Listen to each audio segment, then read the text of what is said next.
Hello everyone, I'm Giuseppe Nella from Simulation Daily, and today we're in Microsoft Flight Simulator 2024, and we're going to fly in New Zealand from Auckland to Christchurch. It's going to be a nice and scenic flight, and let's get this thing started. We are on, of course, as you can see, on the PC version, on the A320 by Fenix Simulations. Let's get into the flight deck. As usual, this is unscripted. So if you hear me repeating myself or say that's why. I just have fun doing this kind of flight unscripted. Let's import the flight from SimBrief. You can see Auckland to Christchurch. We have 26 minutes to take off, or to departure. And also, we are starting from cold and dark. So if you don't want to see me do the whole startup procedure, which is already accelerated, there are chapters in the description, so you can skip to the takeoff, the taxi, cruise, climb, whatever you like. Battery master on. Second battery on. External power on. Let's close the door. Lock it.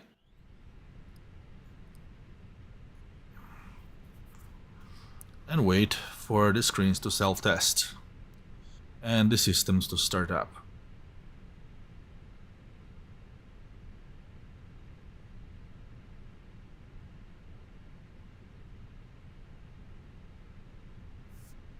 Everything is starting up normally.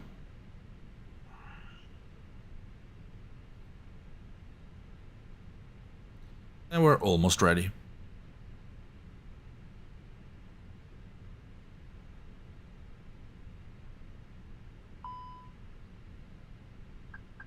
Three beeps, and so we are ready to continue our startup procedure. Start the APU.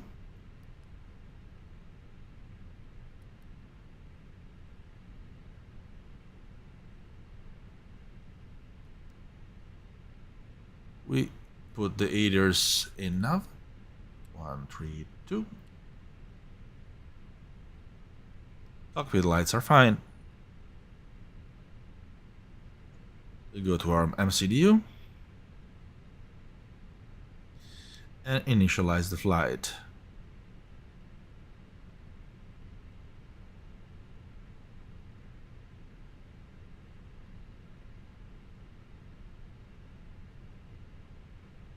Flight is initialized. As you can see, our APU is starting. There's the little jet engine behind the airplane, if you're wondering what an APU is. Okay. Now we go to init. Init request.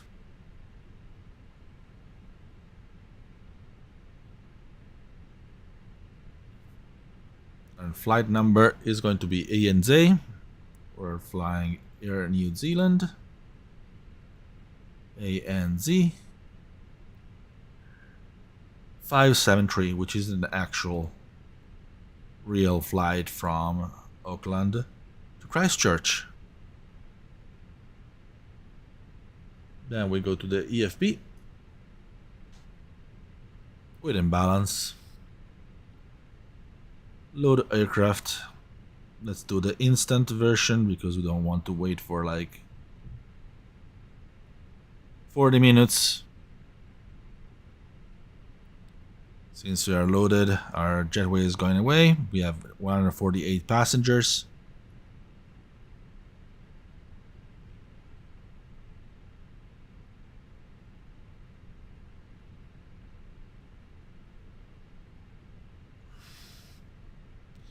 So the nav lights go on.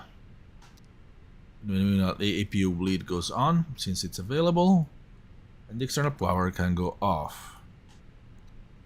Ground services can remove the GPU.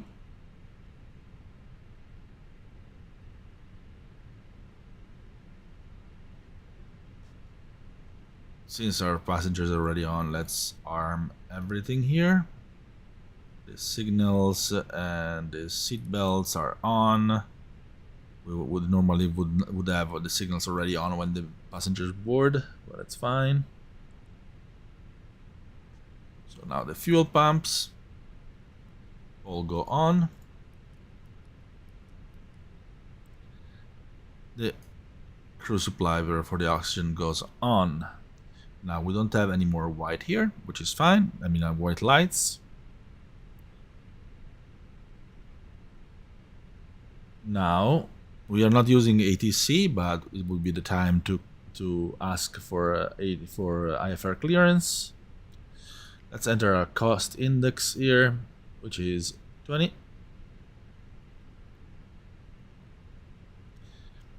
And we want the cruise flight level, which is 360.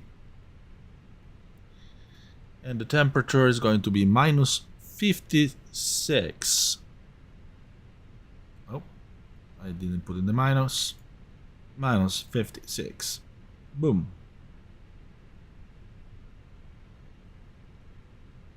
Okay.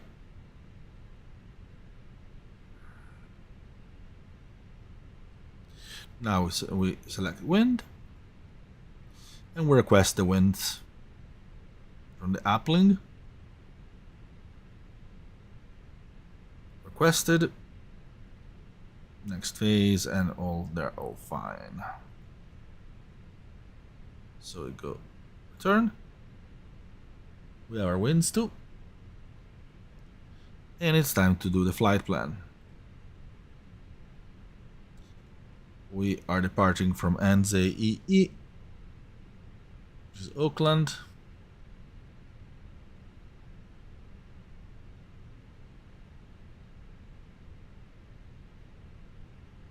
Runway 23L. And our departure is lever 2P. Do we have a via? Yes, Ikebat.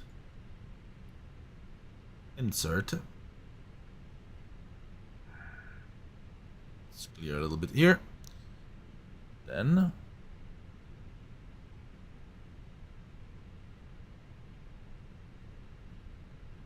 you go in secondary flight plan.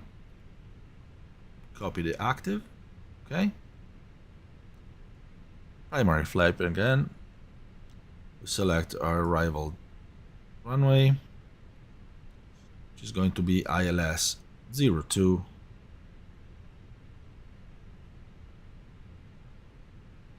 On AVN 01A. AVN 01A. Our transition is going to be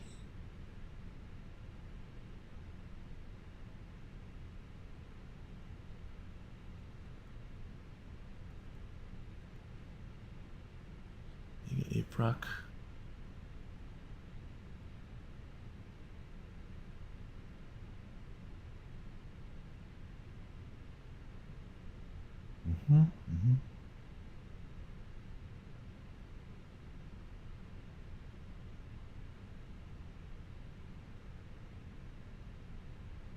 EPRAC.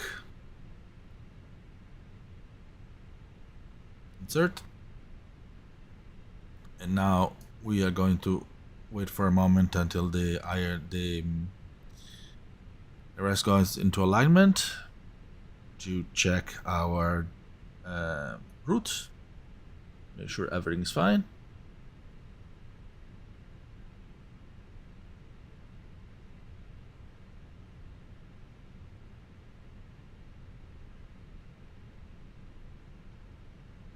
In the meanwhile, put on all the constraints.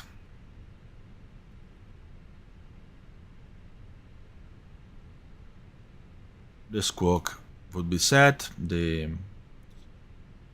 ATC would have given to us, but we're just giving it to ourselves since we're not using ATC. We're going to init. Next page.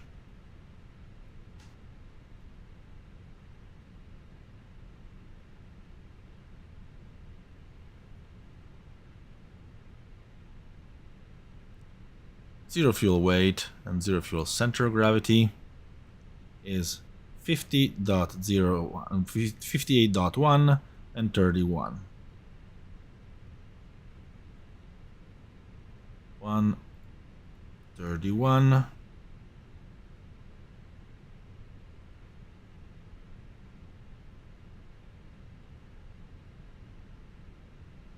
Correct, to make sure. 50.1, 31. Okay, correct. Our block fuel.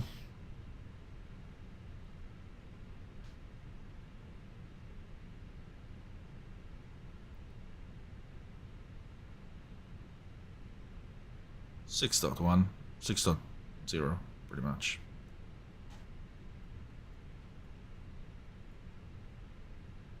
Let it populate.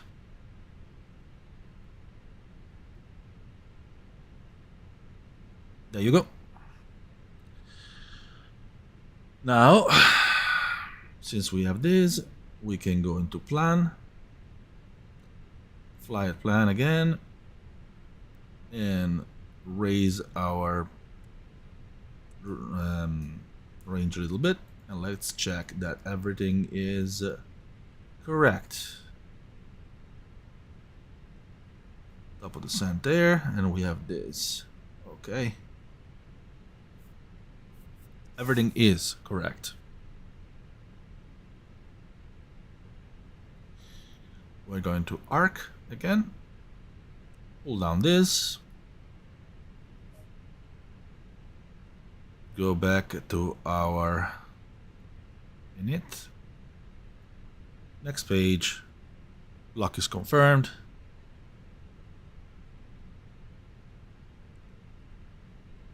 Let's go into data. Next page. Pilot's routes. Store active flight plan.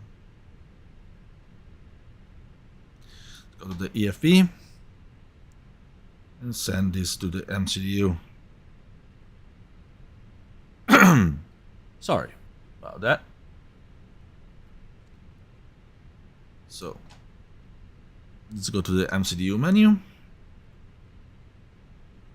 ATSU. AOC menu. Received message. We're gonna have a couple of load sheets here. Let's see, the newest one is this. Accept it. Return. EFP. Again. We go to the departure performance. Runway is dry. Sync load sheet. Sync light weather. Flap configuration, we're going to go to 1 plus F. Force Doga, no anti-ice, no packs on. Take a weights and make that's fine. Everything is fine here. So we go and calculate. And there it is. And then send to MCDU. We go to our performance. Just to make sure everything is fine and correct. 149, 149, 150. It is correct. One flaps down 02. It is also correct. Flex to tap is 70. Okay, that's correct. Transitional altitude, I want to make sure that it's correct in the charts. 13,000, it is correct. Alrighty. Now, we set our local altimeter, which is 1015. Boom, boom. Flight director is on correctly. Speed and heading are dashed, which means we have done everything correctly. Altitude, we're going to initially clear us to a 10,000. Transponder goes in auto, if it isn't already. It isn't. And beacon goes on, which signals to the ground crew that we are about to turn on our engines. So they better clear. Thrust levers are correctly in idle. APU bleed is on.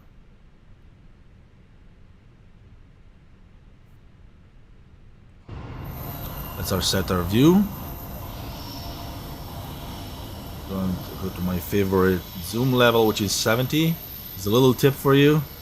If you want your drone camera to really show your airplane in the best light, put the zoom level to 70. Someone else is already departing there.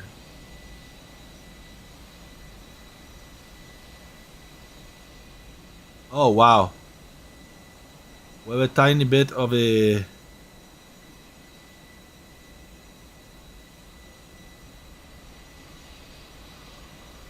traffic jam here.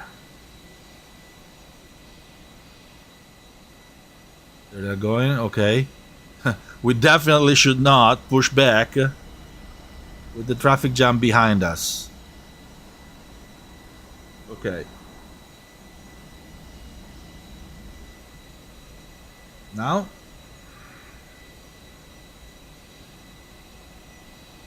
we have our engine 2, so let's put that engine, the camera on engine 1. Okay, let's go back to our flight deck, and we are ready to push back. So we go in on the ground services. Let's remove the chocks and cones and connect the tag.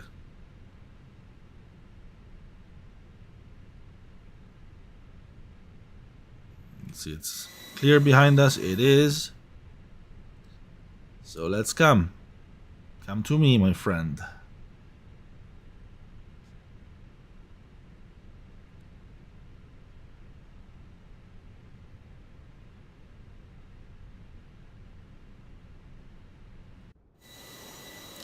They are connecting.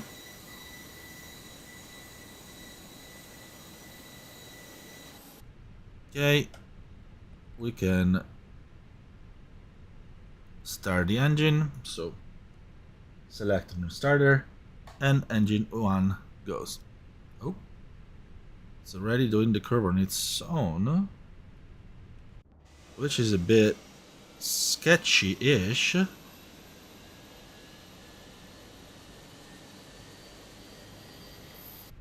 Yeah, I'm going to stop him. Stop him. Put on the auto brake, the parking brake again. The tag is disconnected. It did it like a really tight curve. Engine's available. And start the engine 2.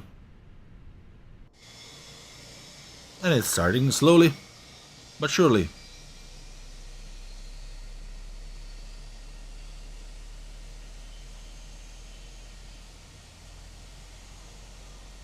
A lot of Air New Zealand liveries here, obviously.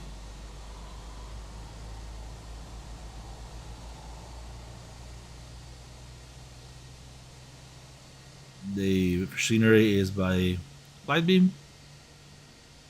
Really good scenery. Okay. Should be close to avail. We are. There you go. We are all set with the engine, so our starter goes back to normal. Parking brake is already set. APU bleed goes off. And APU master goes off. Auto brake goes to max. Front spoiler armed.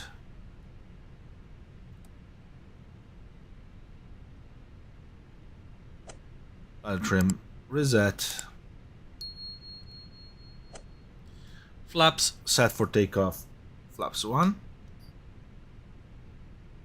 Trim wheel, I believe it was down 2. So let's select a flight control here. And down 2. Okay. We're about to taxi now. Nose lights goes into taxi. Runway turn on lights, we don't need them. It's very bright today. Transponder is in auto above. Fine. Parking brake goes off.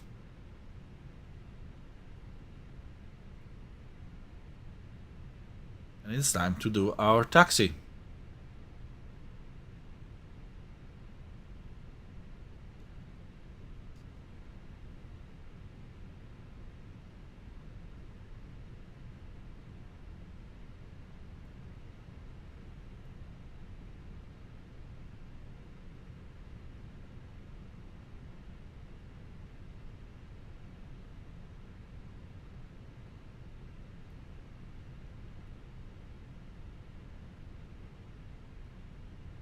Hello, co-pilot.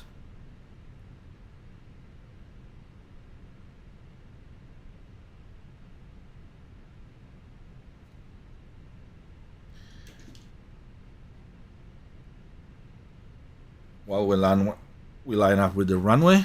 Sorry, with the taxi. Oh, my goodness. This guy really... Oh, wow. Well, that would ATC would have told us, but we're not using ATC, so I guess it's kind of our fault. Okay, so let's while we taxi, let's check our flight control. Left, right, down, up. Disconnect our pedals.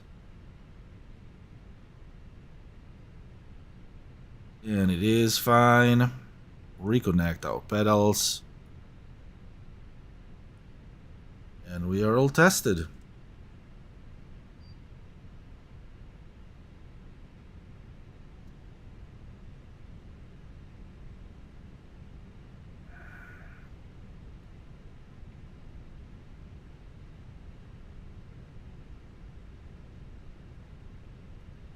Don't need the flight control anymore here.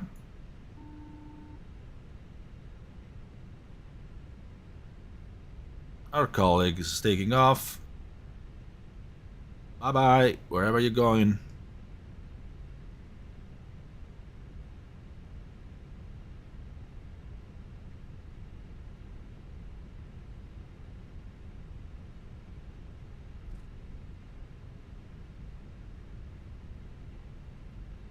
Our bigger colleague is now at stern. Let's not taxi too fast.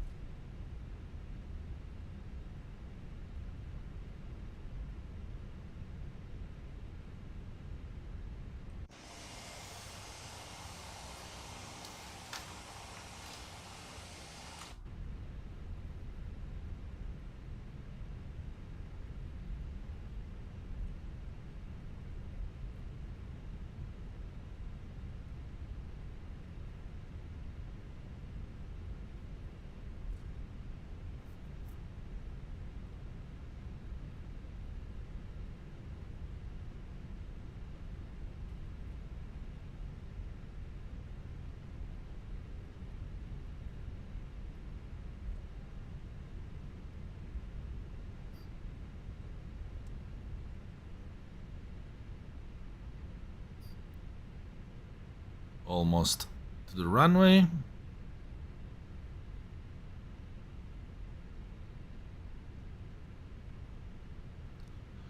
Just going to line up behind this dude.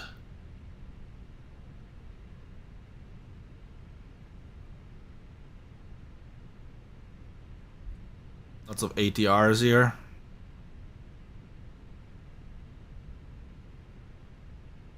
Okay.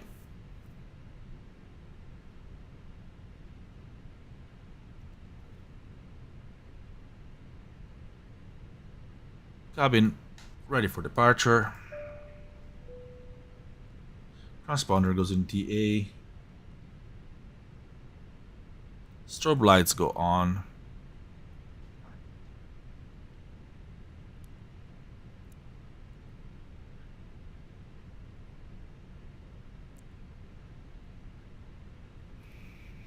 Rain on.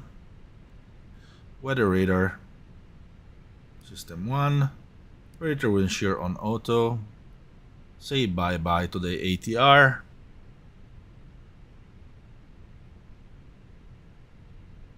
Takeoff config button to check that everything is fine. It is.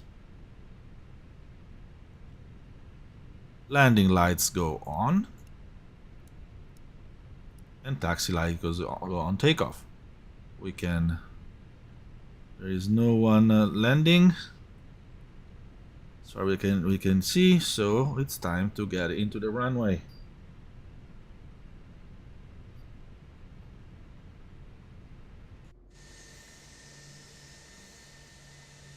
Let's get ourselves a nice angle with the drone camera.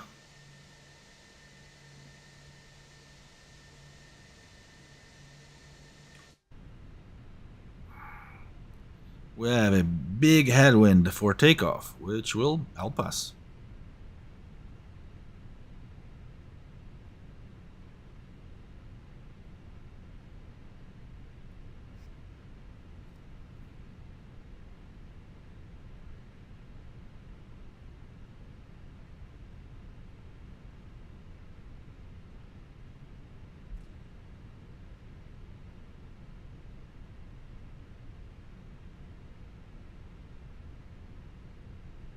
Line up to the runway.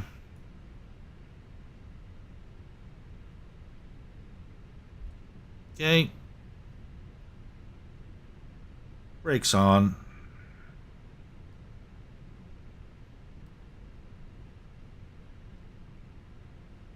And we're ready to go.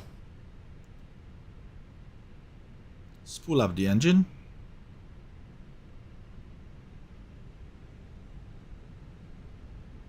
Let go the brakes. Go into flex. Take off in a bit, we're fine. Let's hold the center line, even if it's not very visible right here. You need to clean up this runway from all this rudder. Goodness gracious. Auckland Airport, what are you doing?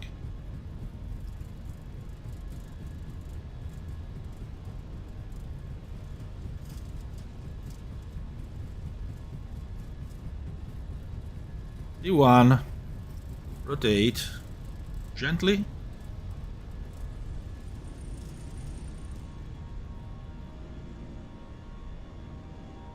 Positive climb. Pull up the landing gear.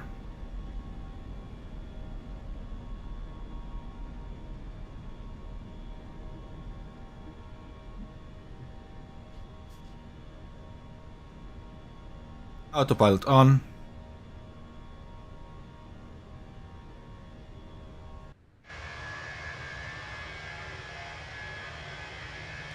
Climbing neatly. Once delivering climb, and it is in climb. We can turn off this. Ooh. Flaps goes up.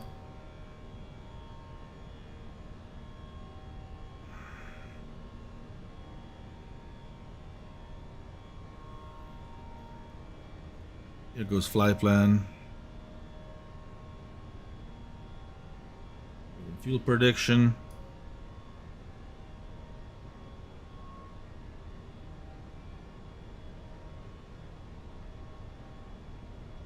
Alright, our knife light already off.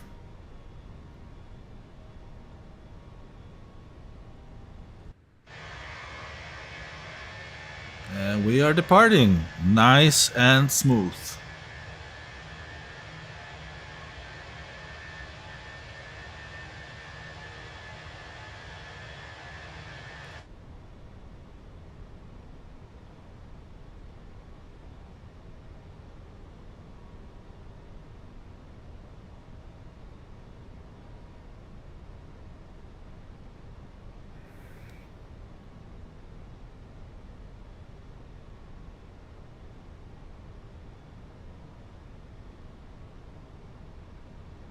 we can clear ourselves to our cruise altitude of 36,000,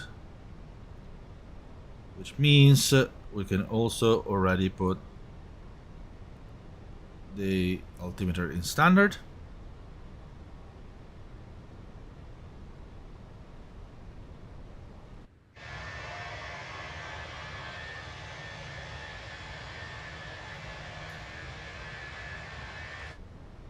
There is light turbulence here. Let's see, icing condition. No, we're not in icing condition.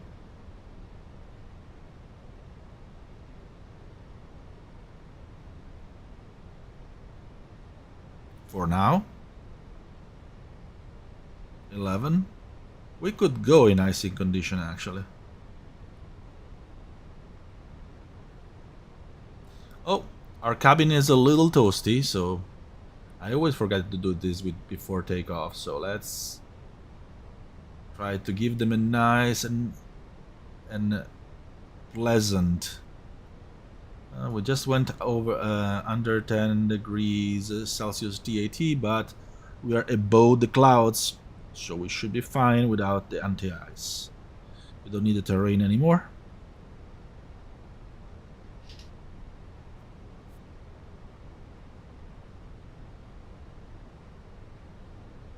We are now accelerating to our cruise speed, our climbing speed, sorry.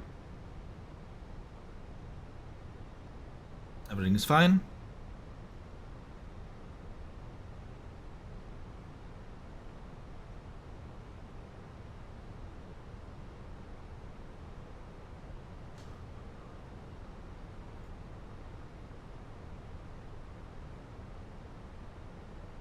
We are climbing nicely.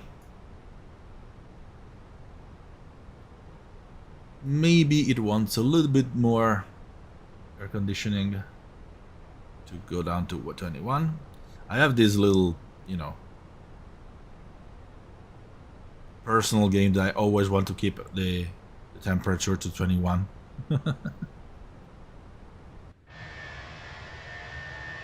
And we are still climbing nicely. I was so very conflicted on whether to use the All Blacks livery for a New Zealand or the white one. My preference actually was kinda toward the All Blacks, but I thought my previous flights in Japan was Starflyer, which also has a black livery. I'm like, let's do a little bit of variation, come on. So I got the white ones. I love all Air New Zealand's liveries, they are beautiful, I think. Just as beautiful as New Zealand, which is a really beautiful country. It's a bit of a bucket list item for me to go to New Zealand once. I haven't gone there yet. One day. One day. And temperatures are all in 21.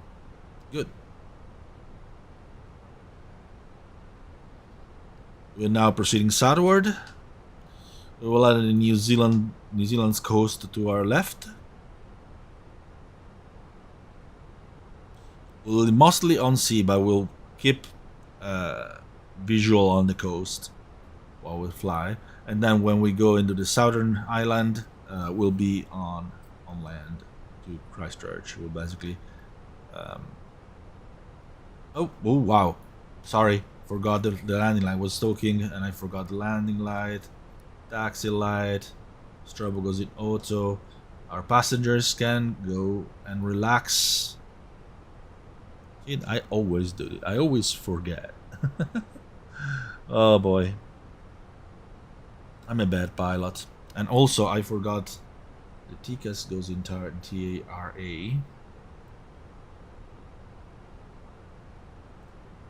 And we are now fine. I caught up. For me. And now we're basically just relaxing until we reach the cruise altitude.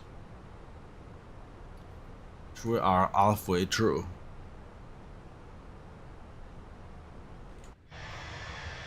Get a good look at our beautiful livery again, and the beautiful terrain of New Zealand just behind us.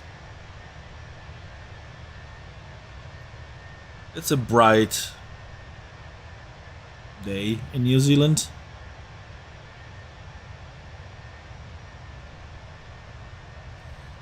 Very little clouds, which is very different.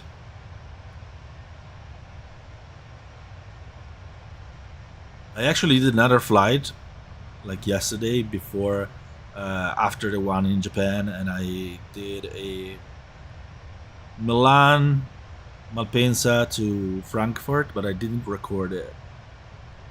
It was pretty nice, but it was really cloudy. I think I will do it again before Christmas, because going to Germany kind of makes sense in terms of like going to like Christmas markets and whatnot, and I enjoyed it a lot.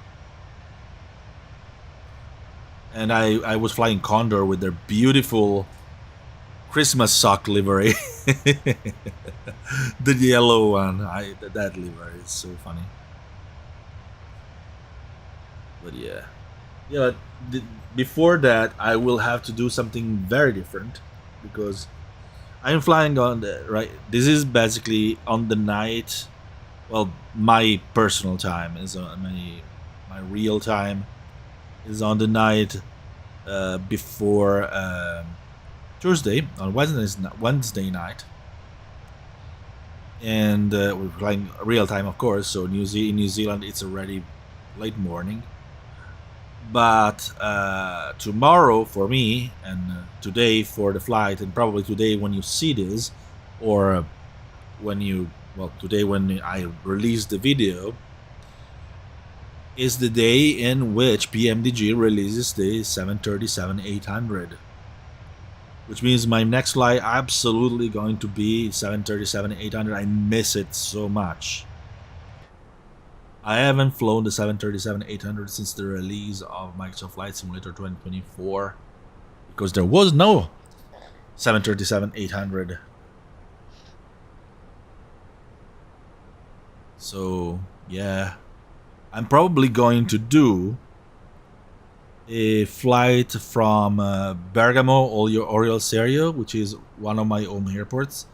I live near Milan, and Bergamo is like the kind of low cost flight, and I'm going to do like a Ryanair flight to Krakow in Poland, for the simple reason that on Sunday I'm doing the same trip in real life. So yeah, of course, just going to do like a hit and run for a couple of days to Krakow, to see Christmas there. I've been told it's beautiful there, so just going to check it out. And if I manage tomorrow evening, I'm going to try and do a flight on my inaugural flight on the 737 by PMDG on MSFS 2024. It's going to be the same flight that I'm going to do, and I'm going to try to record it as well, so you can see it. We climb nicely. Look at New Zealand, how beautiful it is. It's just gorgeous. This bright day. Yeah, by the way, it's summer there. Here it's winter, here in Italy, but in New Zealand it is summer.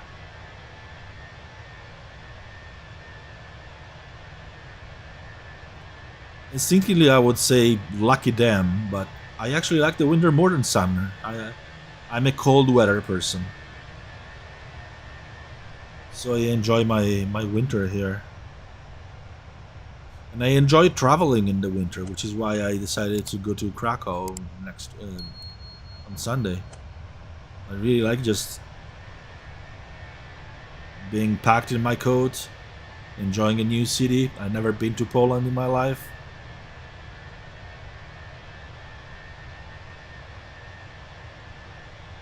We are almost at our top of a climb, I believe.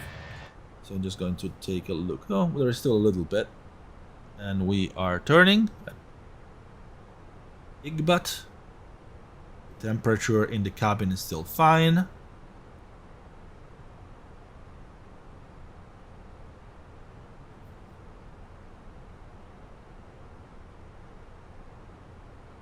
My co-pilot is looking around, making sure everything is fine on her side as well. We don't need sunshades because the sun's behind us. Behind us? Really? Where is the sun? I should know without looking, but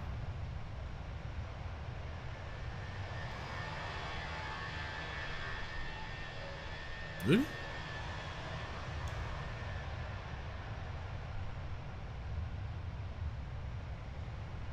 Oh, sun's on top. Like, where is the sun? Sorry, I haven't slept that much in the past few days. Just been flying and writing and recording.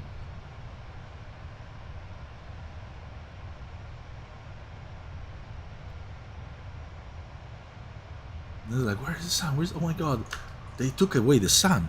It was just on top of us. Poor me.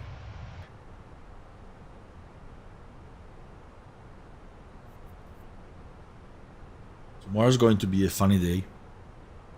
Say I have some travel besides Poland ahead of me. I'm going to do some like anti-flu and anti-COVID vaccines tomorrow. 1 shot per arm. Hopefully I'm gonna be fine.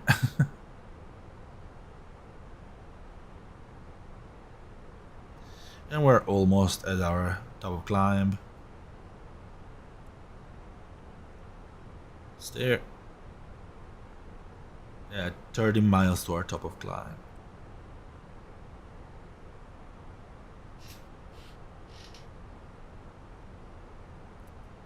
Beautiful New Zealand terrain. We have scenery for Christchurch as well, by NZAA Simulations. They release some really good stuff lately. I love NZAA Simulations.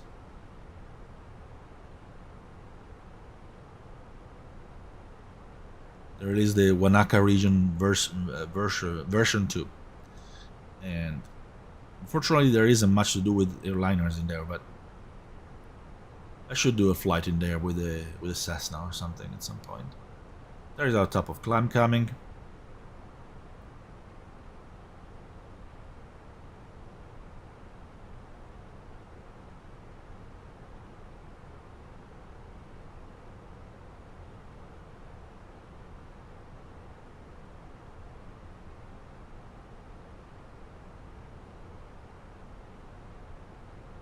Fuel predictions fine.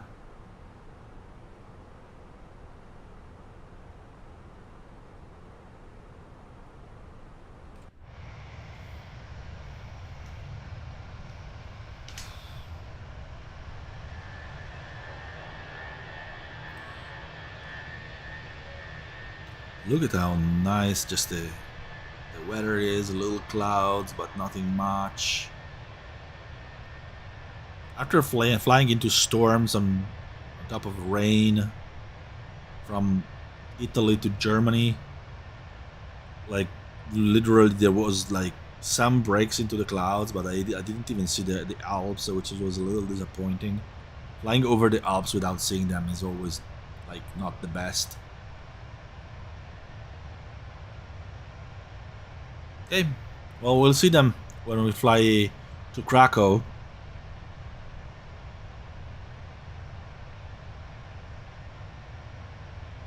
If the weather is good enough. Should be close to our top of climb. There we are. And we'll level off. So our transponder goes to all. And we check our top of descent.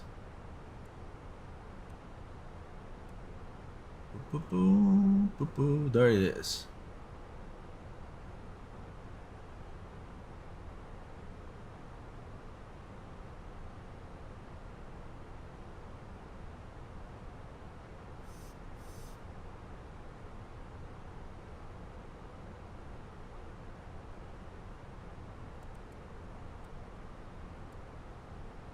Let's leave it at 80 miles. We don't need to. Okay. Now we have our cruise.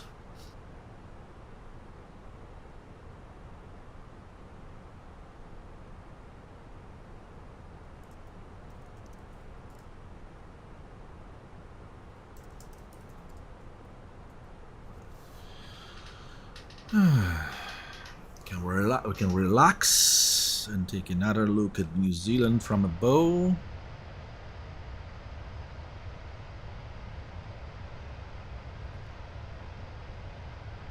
I actually don't know much about New Zealand, so I will be a little quieter compared to my usual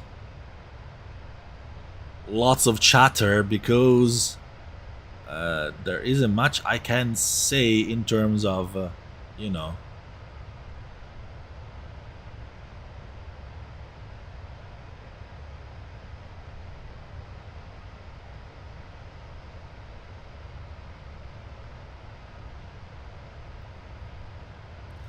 introducing the beauty of the local beauty.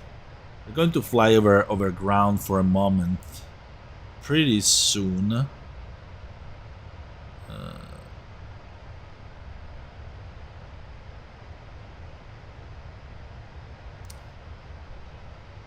We're going to fly over New Plymouth, and this route is actually really nice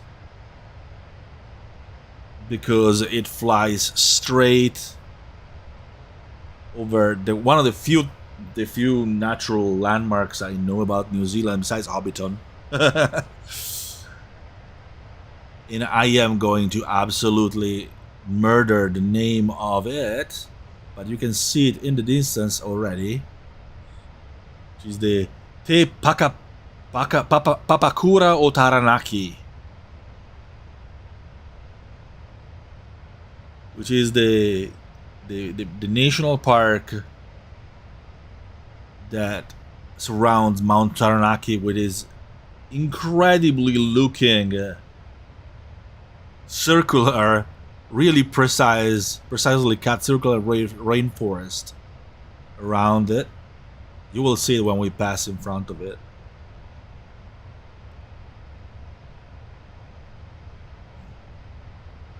One of the most beautiful and interesting things in New Zealand, because the forest is just his incredible circle, which is basically perfect around Mount Taranaki.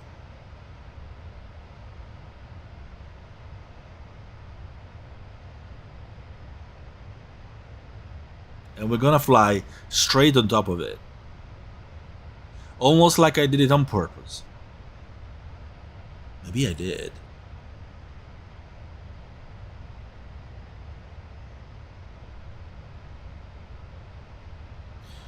The city under our right wing is New Plymouth.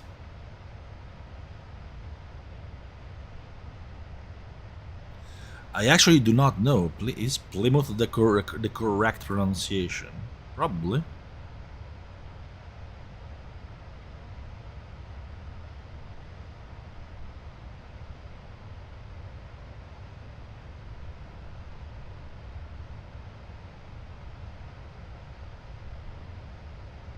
And then after Mount Taranaki, we're going to fly over sea again in the strait between in a what's the name, Cook Strait, between the northern island of New Zealand and southern island of New Zealand. I've been actually really kinda conflicted if I wanted to fly to Wellington or to Christchurch today. I decided let's do a little bigger airport. Wellington is quite a small airport for the fact that it's called kind of like Australia. That, you know,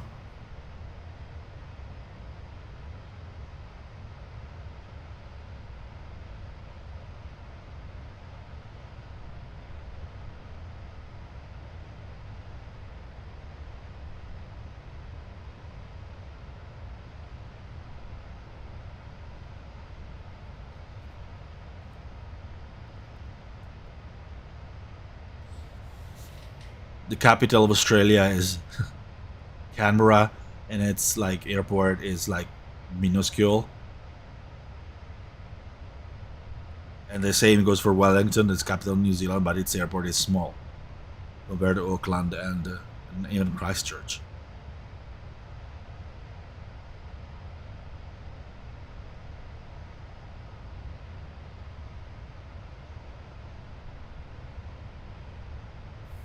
Here we can get our beautiful view of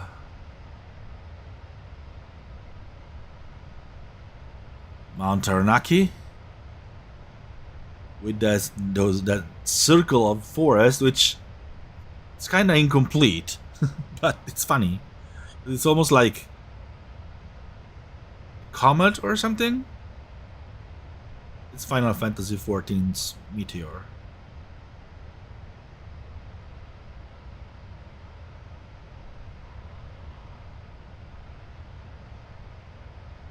But it is a beautiful sight, I believe. It's so unique.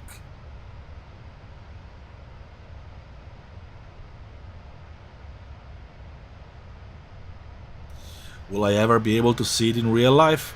I have no idea.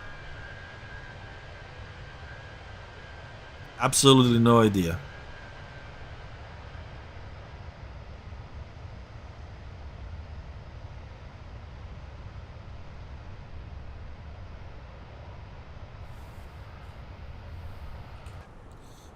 Just check the instruments for a moment. Everything seems to be fine. I always look outside, and then I get a tickets alert, and I don't hear it, and I'm like, all I hear is the other plane that passes a millimeter from mine. Here it is, Mount Taranaki, in all of its beautiful beauty. Beauty's beauty.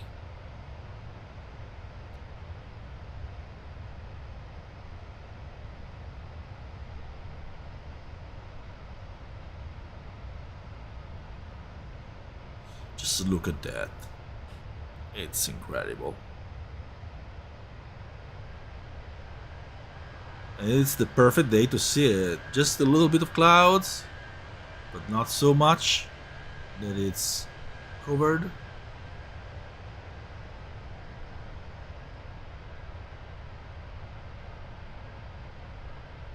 Just look at that peak. How high it is. I actually don't know how high the peak is.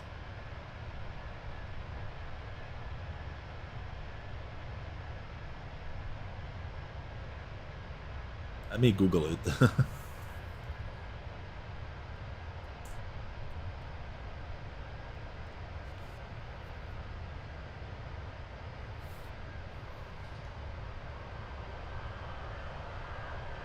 (2,518 meters). It's not that enormous. Even the Mont Blanc is much taller here in Italy, but still. And it erupted last time in 1854. It's considered dormant.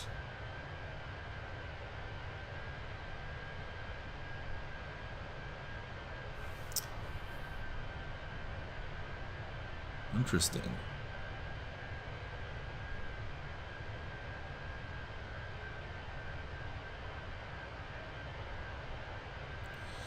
And it is actually not the tallest mountain in New Zealand, because the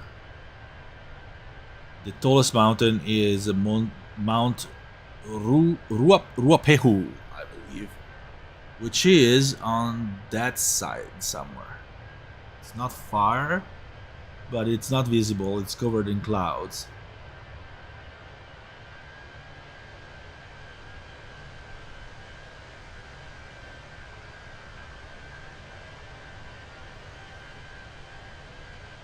Nice screenshot here.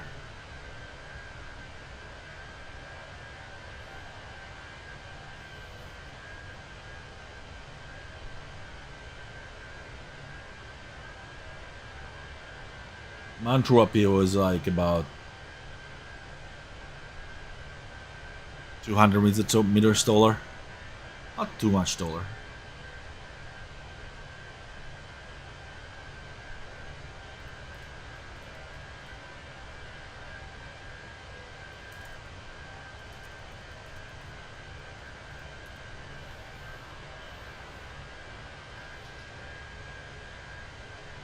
And now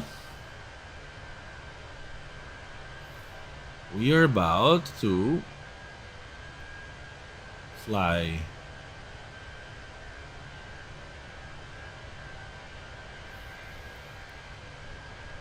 on the Cook Strait. We are flying on Cook Strait, and we will have a little bit on sea, and then you can just about see the coastline under the clouds there. We're going to be on the southern island of New Zealand. Somewhere down there is Wellington, the capital. Well, more like on this direction. Right here. There is like a cape.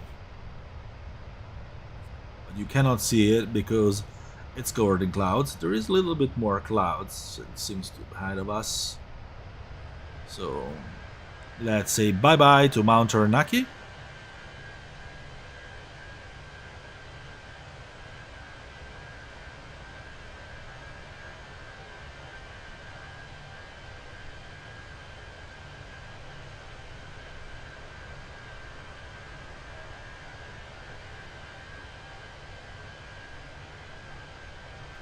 Slight bit of turbulence is there.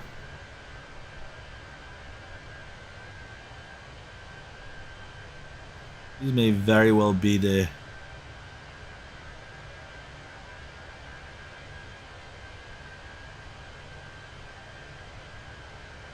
picture that I'm gonna use for the video thumbnail because it looks nice.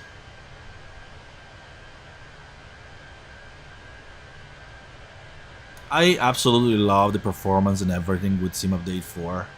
Like the sim is now really fantastic. Okay, let's see here. Cabin is still fine. It's still far from asking us from any top of descent things to do like performance, approach performance, or anything else. We have plenty of time. Just gonna click on arrival performance in there just to have it ready when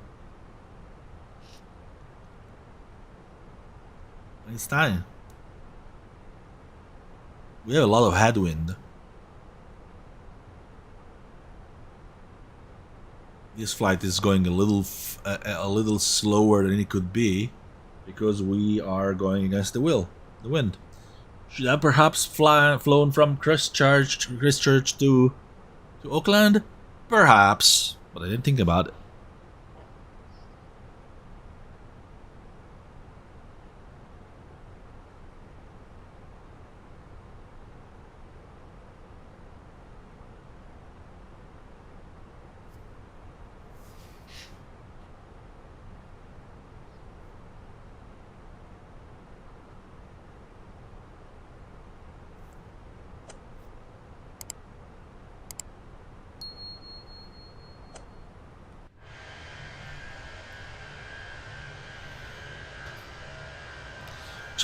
Just look at this beauty. Fenix has done such an incredible job with the MSFS 2024 native version of their Airbus. I literally cannot wait for the Neo. I hope it comes pretty soon. Well, they still have to release the VNAV update before they release the Neo. We'll actually have to see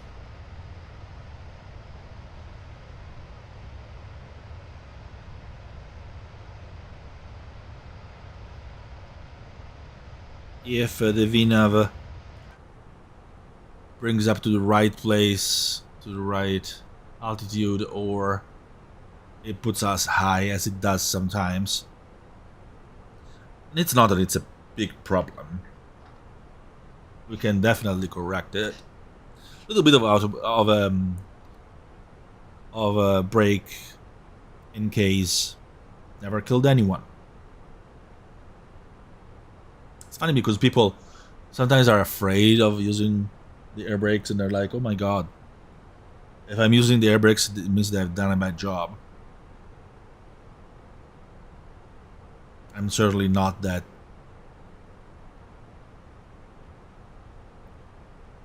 I certainly don't have that kind of issue myself. If I need it, I need it. You can see the coastline of the Southern Island just in front of us.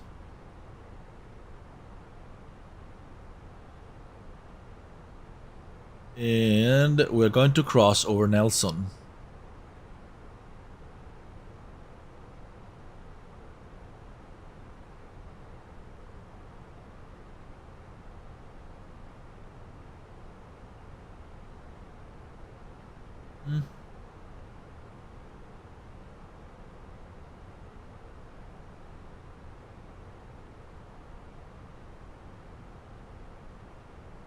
Guess we're gonna see another scenery that I have, Nelson Airport.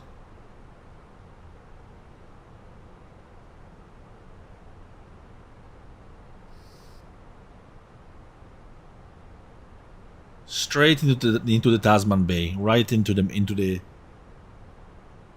end of the triangle.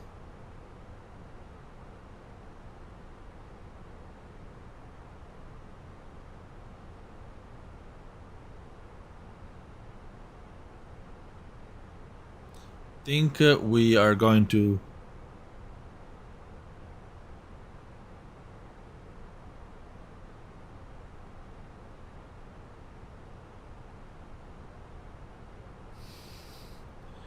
fly straight over Nelson Airport.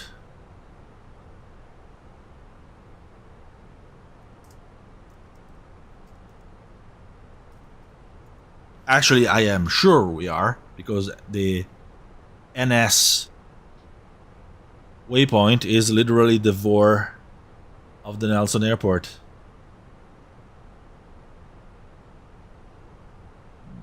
That's Nelson Airport's VOR DME.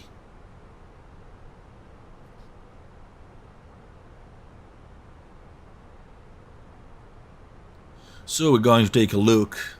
I actually never flew to Nelson. I have the scenery, but which is also by NZAA Simulations, I believe. But I never actually landed there or take off. Sometimes I just buy scenery because, you know. Because one day I'm going to fly there, but then I don't. I should. The thing is that there is so many places to go, so little time.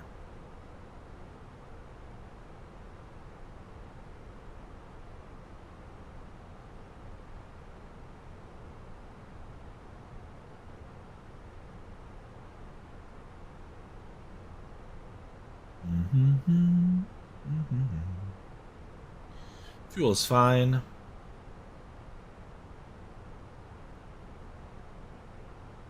Let's clear some advisories from our co-pilot's MCDU.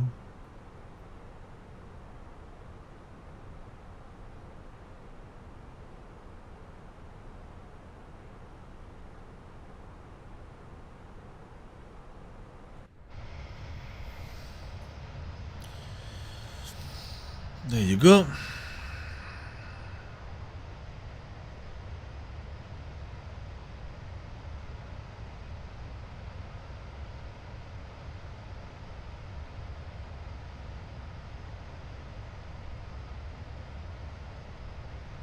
On our left there is a massive D'Urville island.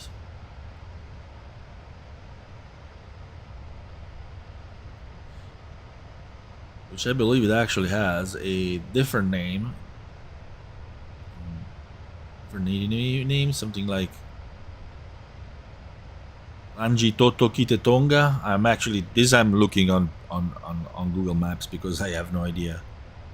And I am very, very, very, very sorry if I butcher any name here. I'm trying, I promise. Trying and managing are two different things.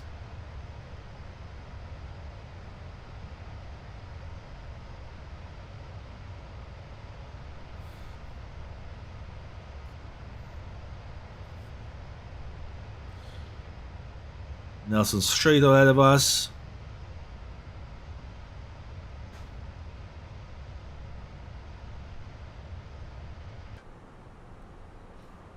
We're going to be there at 0032 Zulu, which means in 7 minutes.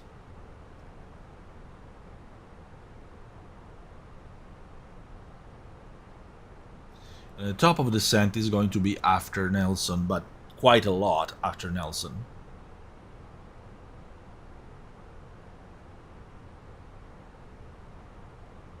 Exactly, let me see if I can see it here.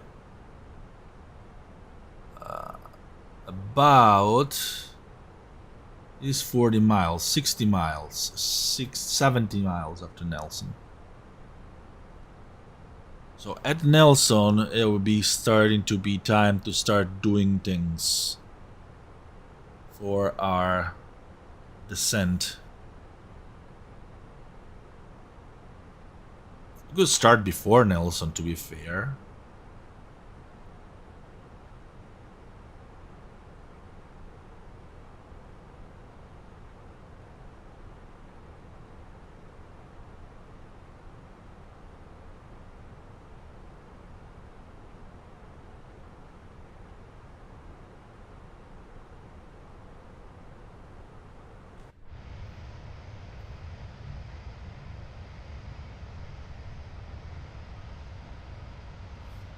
Look at how beautiful the riveting on this aircraft is. This is just astonishing.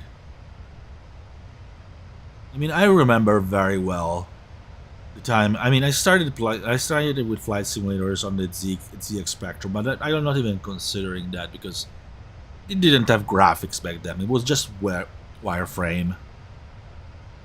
It was a flight simulator by Psion. Gifted by me by my pilot father when I was 6, together with the ZX Spectrum. But my memories of like when flight simulators started to look good in my idea of good at that time was Flight Simulator 2002, and maybe even more 2004. 2004 was when it really clicked. It was like, wow, this is super impressive. And back then, we had no idea that we could fly a plane looking like this on a simulator, on a PC. Just in 20 years, 20 something years, 21 years. But yeah, Nelson's right there at the tip of the Tasman Bay. Look at how nice that like blue water, like turquoise water is. It is beautiful. Let me see if it's not starting to ask me for stuff. Not yet. Top of the descent now is about 80 miles. We can wait a little bit more. Oh, we have a company message. It is probably the usual company message that says that we have not departed late. Good for us. Atsu. AOC menu. Receive messages. And ops. In fact, that's what it was.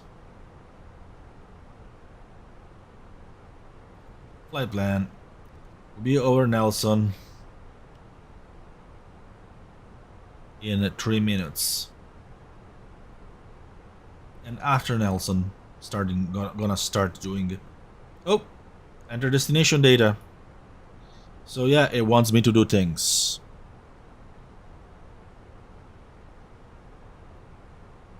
Okay, let's do the wind request then. Init wind. Let's request update the winds. There you go. Let's uplink them.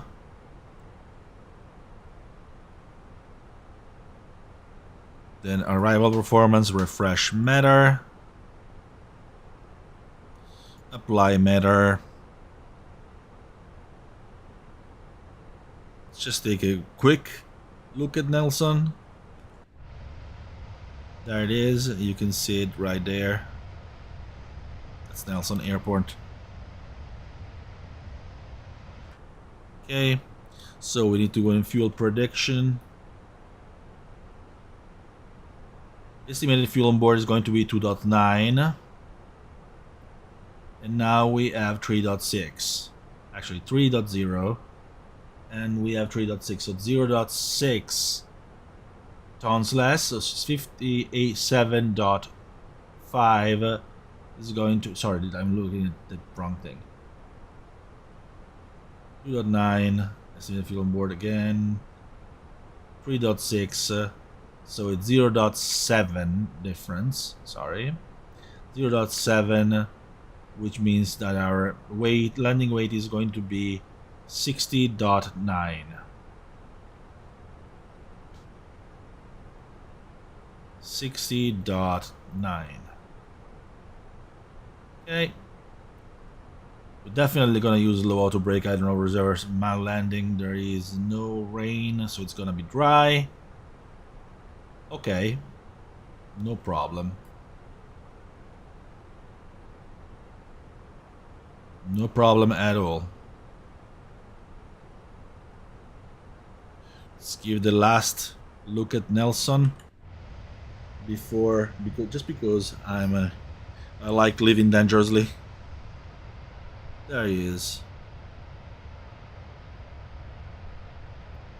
You can see the runway right here. It's being uncovered by the clouds, but now we better start doing things that we need to do.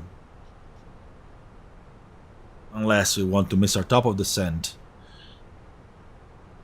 So, our landing performance is going to be fine. We have one knot of headwind, 2 knots of crosswind components, which is nothing basically, which is great.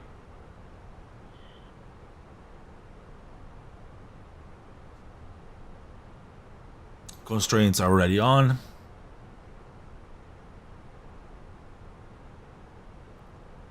MCDU going to flight 1. The arrival is confirmed.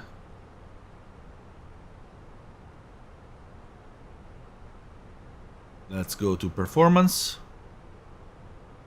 Let's go to next phase. QNH for our arrival is going to be 10.009. Sorry, 10.09. Temperature is going to be 18. Oh, nice and balmy. Wow. Actually, for summer, that's not even that hot. Wind is 138 at 2 knots. 130 at 2 knots. Translational flight level, let me check.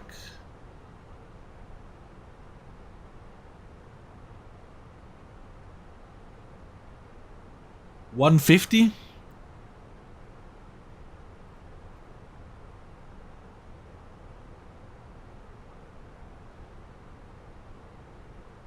Configuration, we're just going to go into configuration full. I know that everyone likes to land in flap 3, but I haven't trained that well enough yet, so I'm just gonna go full. I will train it because I want to. I want to try this configuration tree. I did it a couple times. Speed airbags. Okay. Barometer. We have our minimum. ILS DME minimum is ILS DME 323 for the bar. 323. Boom. And we have our approach done. Getting close to the top of the descent, so we can drop this to 20. We are going to be at 2000 for our ILS. And our climb is going to be 4000 if we do a missed approach.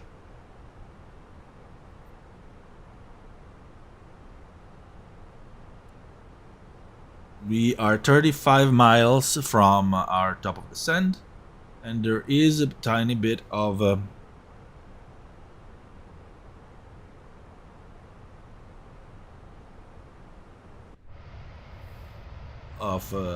turbulence because we are flying on top of the mountains. I love the way these mountains looks, by the way.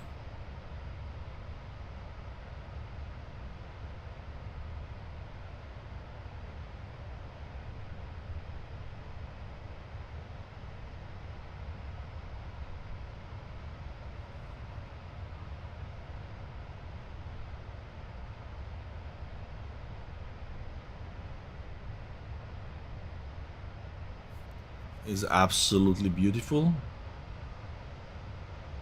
Let's take a ranging look around the airplane.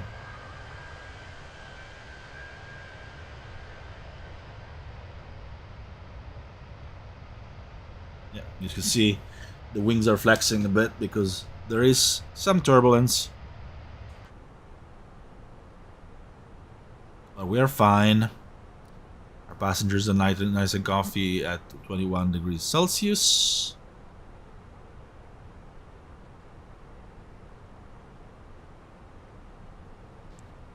Let's see just quickly if we were at flaps 3. It would be a little longer, but yeah, it's fine. We're just gonna do flap full for this time around.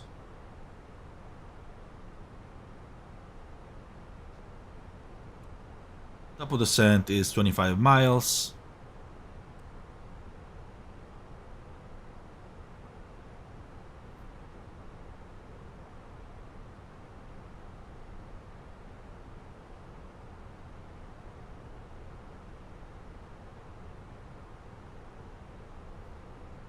Okay.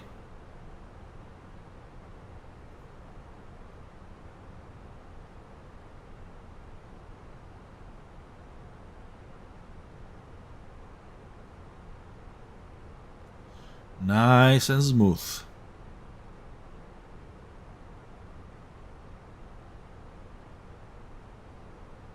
We're going to go down straight at 2000 as soon as the top of the descent is there. There it is.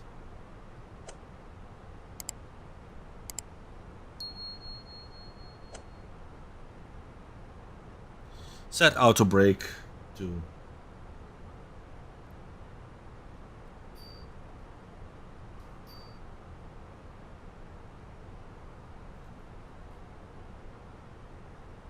medium.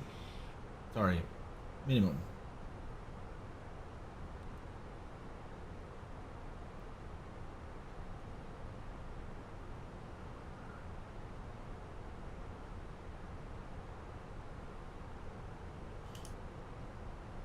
Low.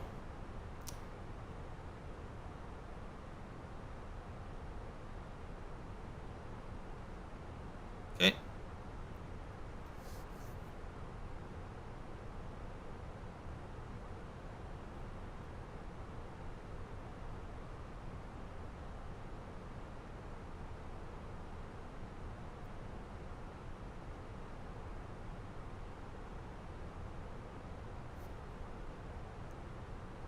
Almost a 10-mile from the top of the descent. Let's take another nice sweeping look around us since we have time. Bit of time.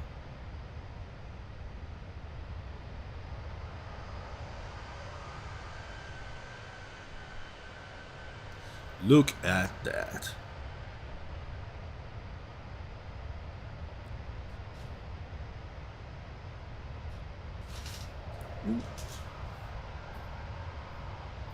Oops. My controller almost fell. Oops. That would have been a little awkward. Okay, let's go back here. We're now under 10 miles from our top of descent. Time to pay attention, not to screw this up.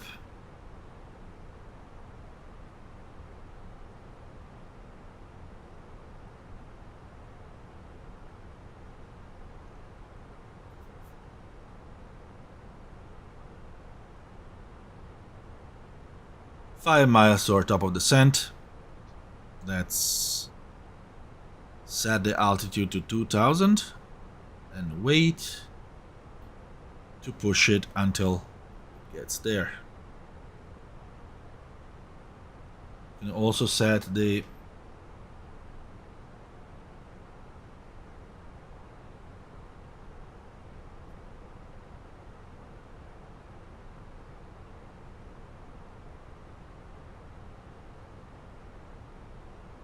us to below, and we are at top of the descent, so let's go.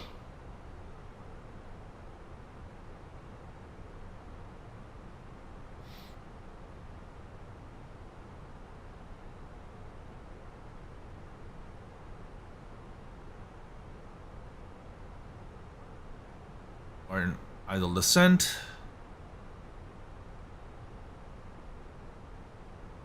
We have a constraint at 20,000 feet.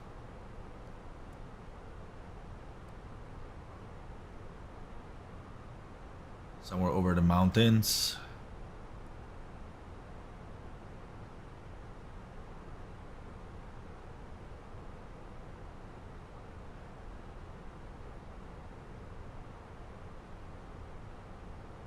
Then we'll need to be at over 11,000 and EPROC.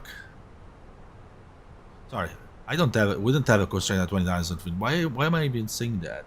No, we are going down straight to 2,000. We don't have actually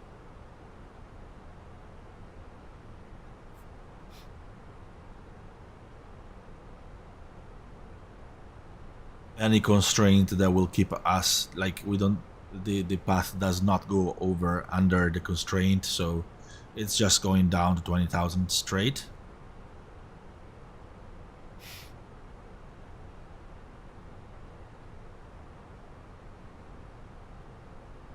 We'll see if it gets us high or not. This is actually a pretty tight turn onto the ILS, so we will need not to be high. I will need to be monitoring it pretty carefully.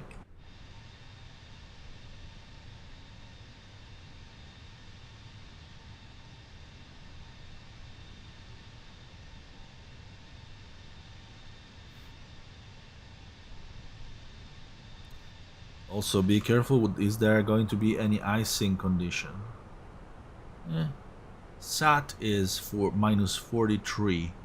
If it goes under over -40, we may have some icing.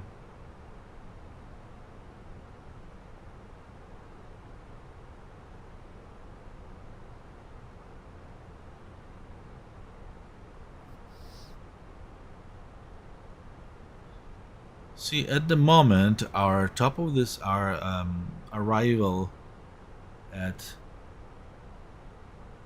our destination altitude is straight on the pop, which may be a little tight. So I may actually take control of it.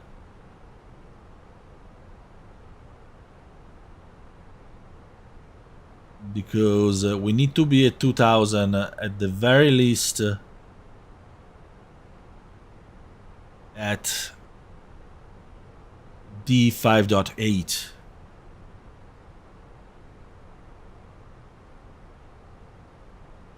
Let me try to go into plan and see where it is.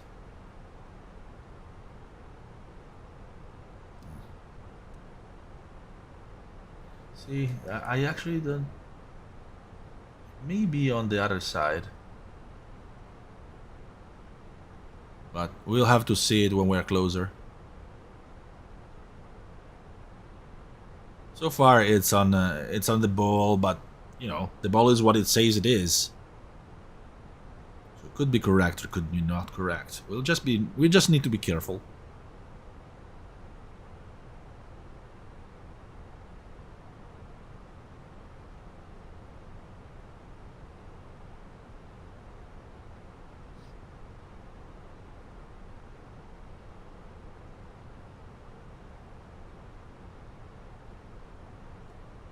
And monitor it nicely.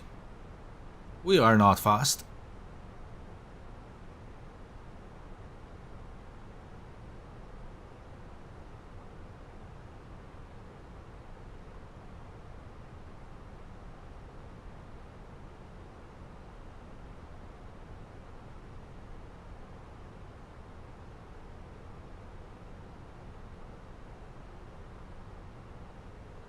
And since we are going under our transition, we can engage selected baro and refresh the meter just to be sure. 10.9. Let's go to the right one.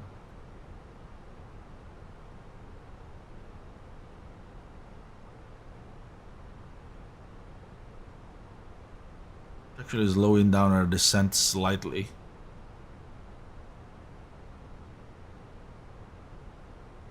I will have a better view when we're at about 40 miles. We passed the mountains.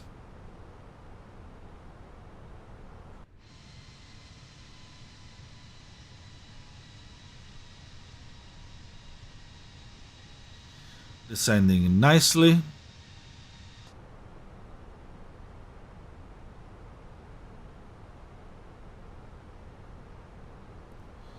Oh yeah. SAT is minus 28.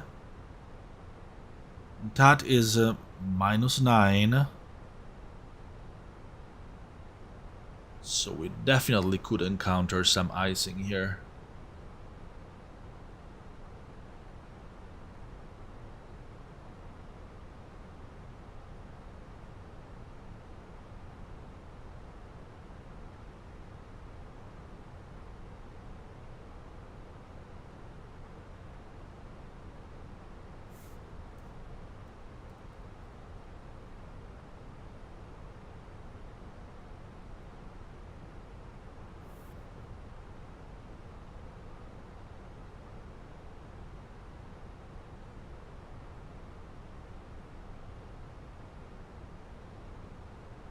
Yep.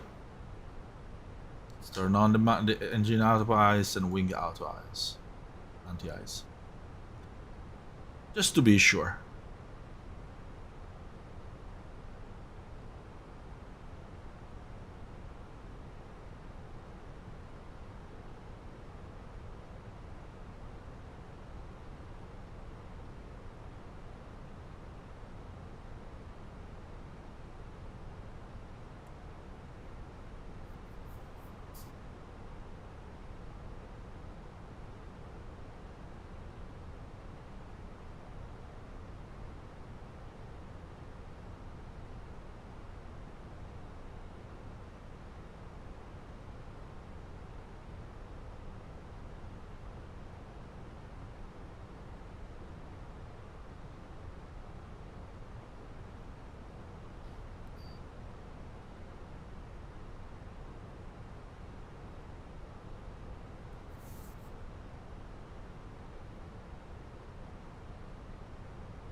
I think it is putting us a little high, perhaps. We'll see it in a second.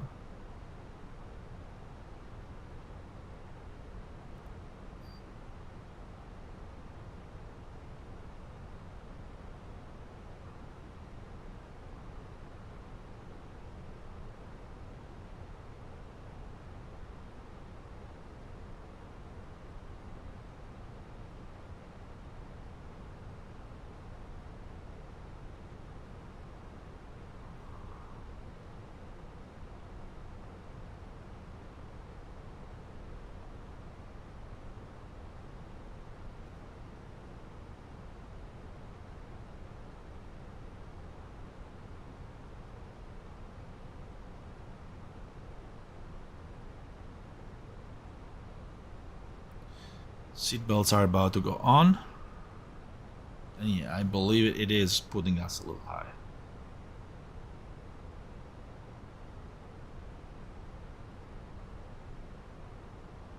We'll see what we are like at the deceleration point.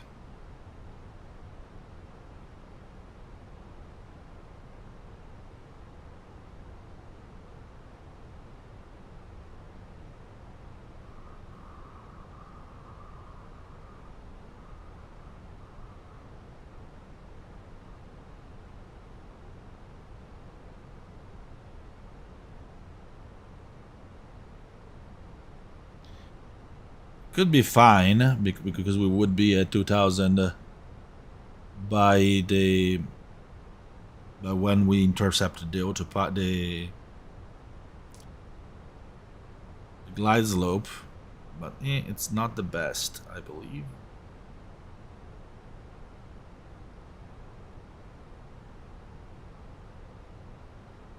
Oh, it's actually not detecting any ice, so let's turn it off. If you say you don't detect ice, that's fine. Our cabin is slightly balmy here. Let's put it down. And let's put seatbelts on. We're going to go into cloud.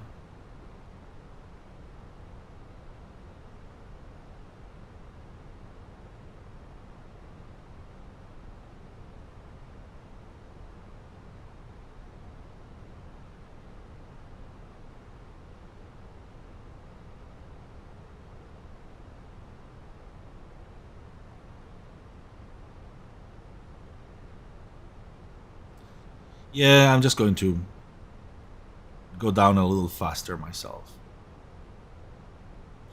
Pull it.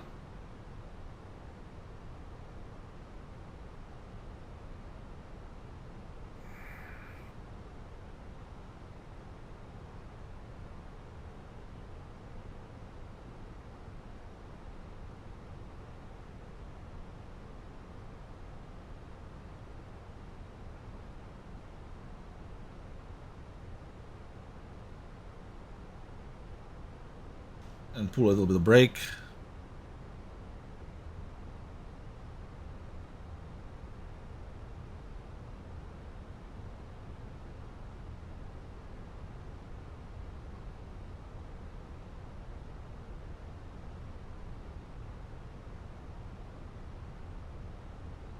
Okay, that is much better.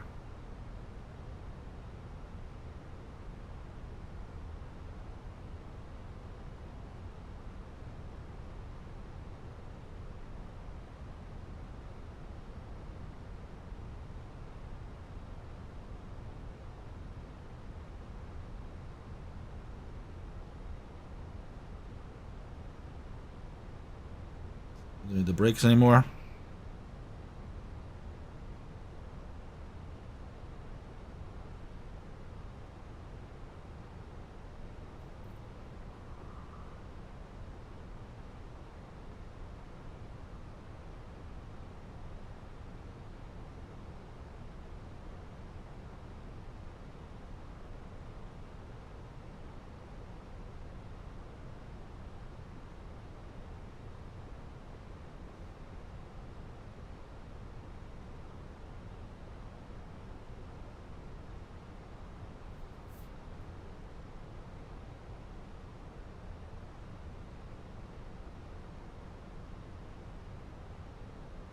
We're about to hit the acceleration point, 20 miles. And we should turn on all the lights. Landing lights on. Those lights go to the takeoff. Terrain on ND go on.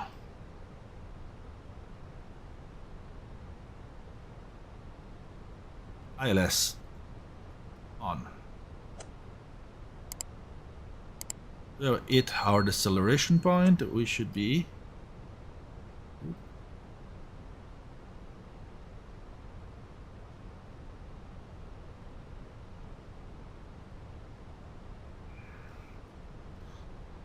We are faster than we should be, so sorry.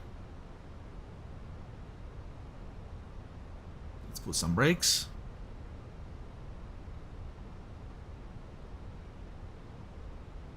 The ILS is fine. ICH. ICH is correct.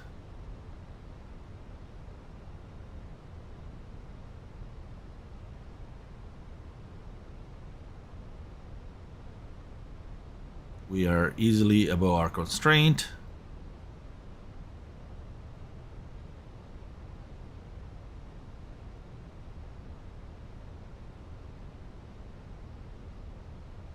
We can start easing down the descent.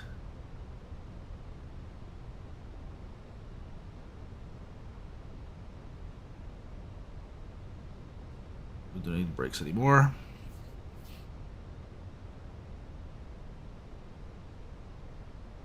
We kind of do. We should be at 2010 knots, so yeah, let's brake. Maybe I was a little bit conservative at that, you know, but it's better to be conservative. I should have definitely been slower here. No doubt about that.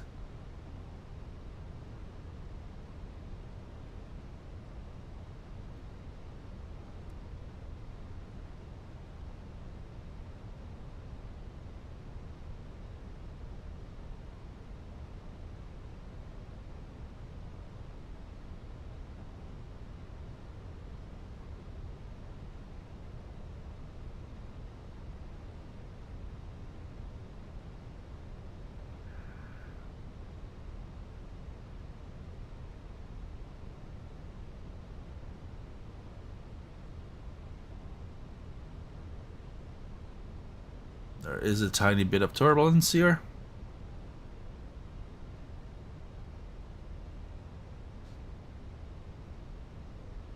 Matter is fine.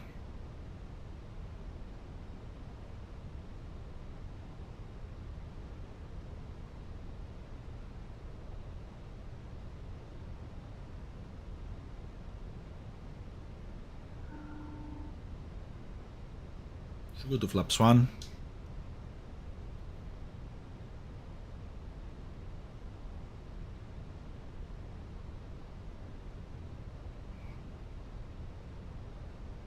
By the way, Christchurch Airport should be around there.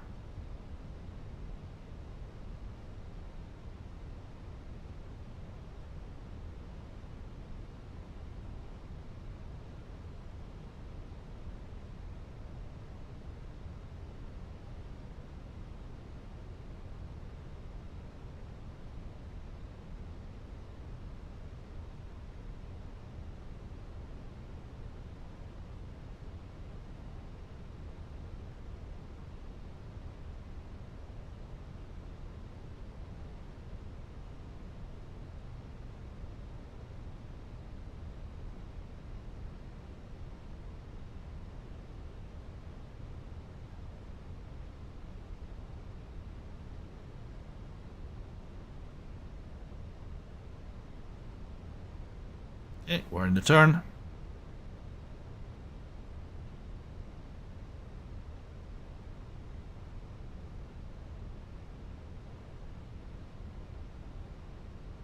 After the turn, we are going to go into glide slope. We're going to go into approach mode.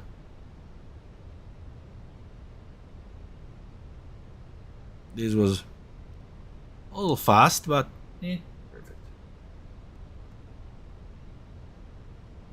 Don't need the brakes anymore. Push this. And approach mode. Autopilot 2.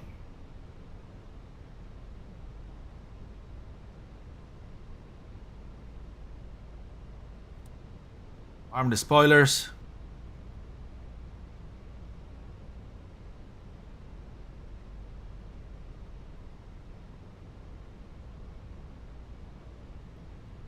Nice. Localizer captured.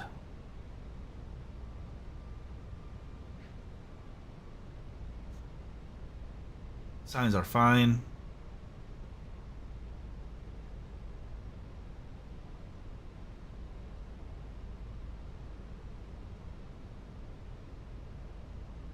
Lights was captured. Let's put 4000.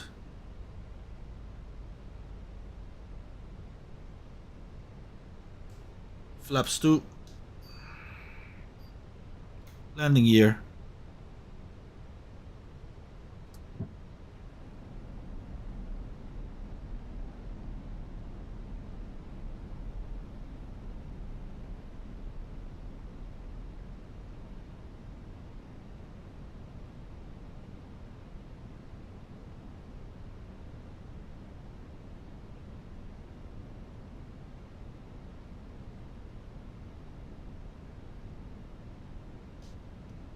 Flaps 3.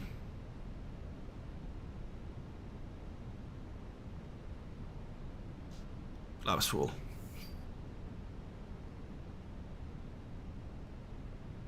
I believe we're on two white, two reds. So nice.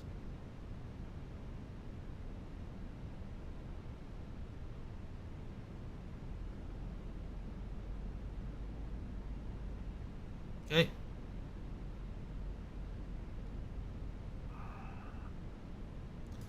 Ding the cabin.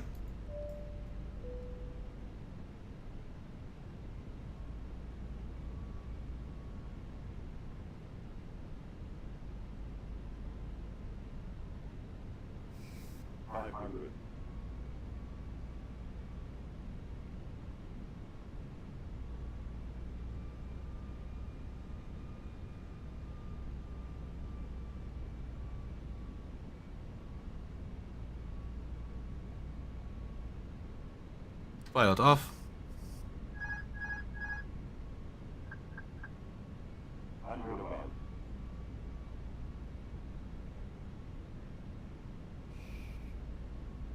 And on the throttle.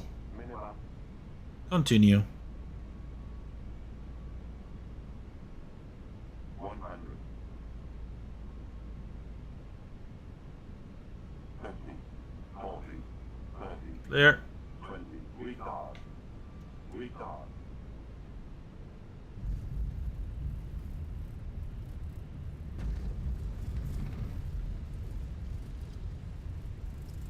Decelerating. I missed the center line a little bit there. But it's fine.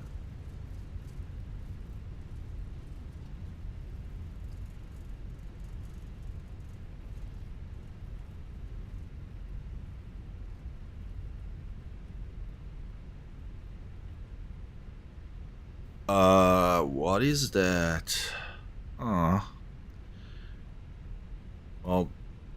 it's interesting because sometimes SimBrief and the traffic disagree on which runway is active. SimBrief gave us runway 2, but apparently traffic is going on the opposite direction. Luckily, AI traffic is incorporeal in Microsoft Flight Simulator 2024, so we can just ignore it. Please pretend you saw nothing, okay?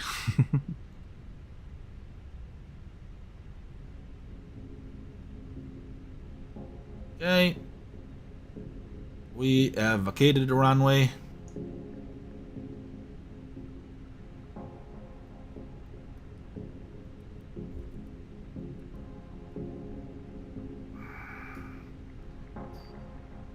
Up the flaps.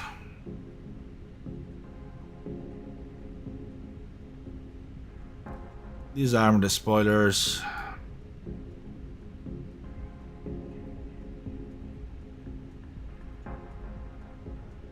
Radio shear goes off.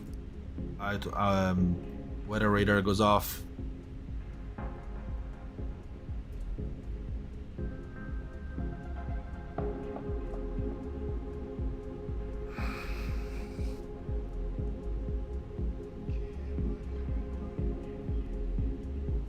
Going a little faster. We don't need the landing lights anymore. Go back into taxi. We don't need runway turn off.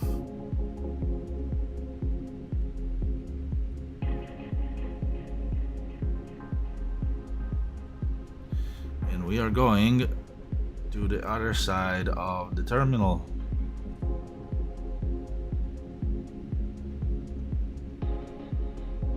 Should also put in standby the transponder. Sorry. Oop.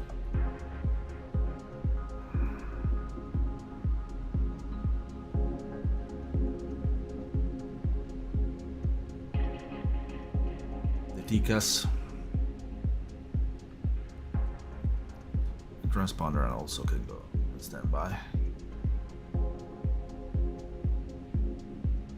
Terrain also goes off. So park at this bay here. Slow a little bit. Take it a little wider.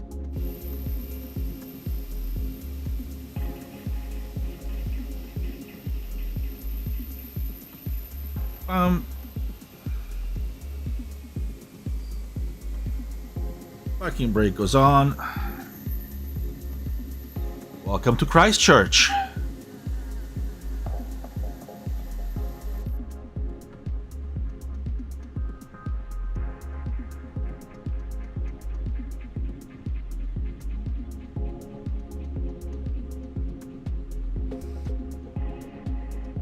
Strobe goes off. Line lights are off. Taxi lights go off.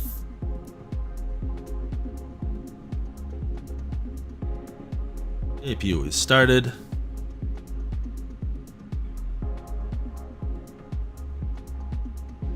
APU bleed goes on.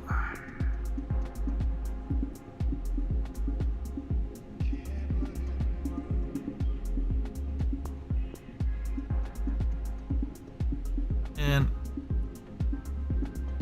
engine master switch. And the engines go off.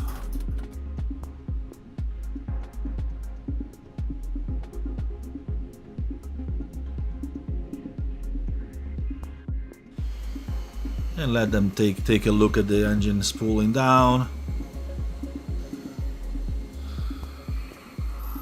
Turn off the beacon as well. The GPU has been connected.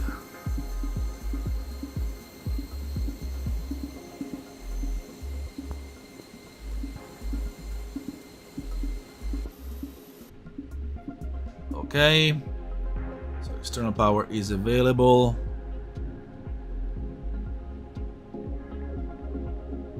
Transponder is on standby already. Yes, it is.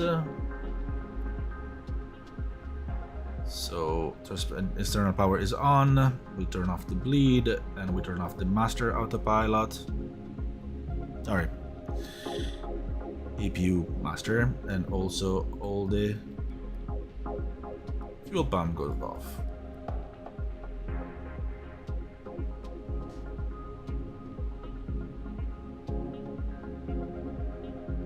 We can let our passengers up.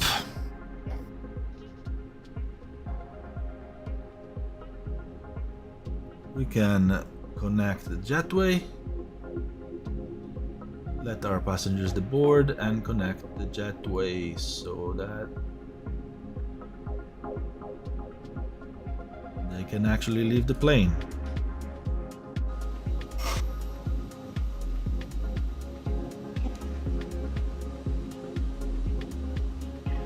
Welcome to Christchurch, passengers.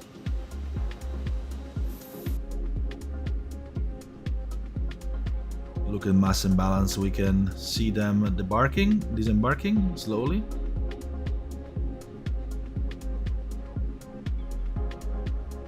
The cargo is also being deboarded. Can turn off constraint, can turn on ELS, flight director.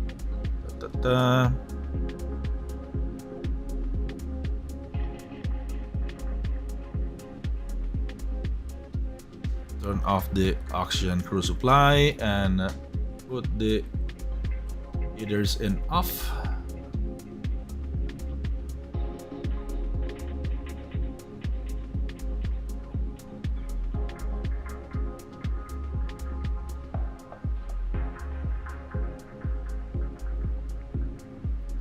And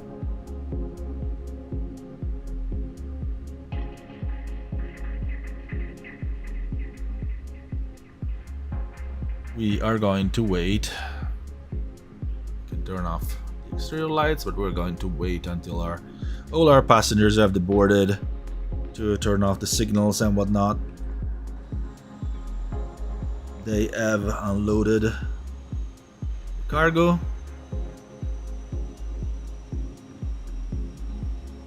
Here's Christchurch by NZAA Simulations.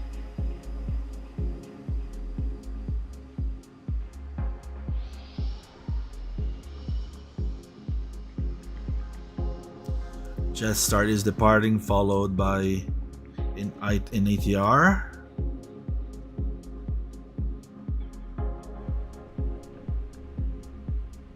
So now we got emergency exit lights disarmed. This goes off. Battery 1 and 2 go off.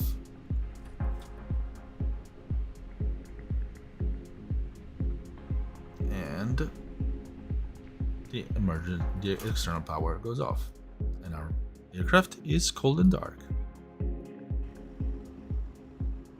Thank you for watching. As usual, if you enjoyed this video, please leave a like and subscribe. That's always super helpful. You can also leave a comment if you have feedback. We always enjoy reading them. Thank you so much for your time and attention. We hope to see you again soon here on Simulation Daily's YouTube channel and on the site.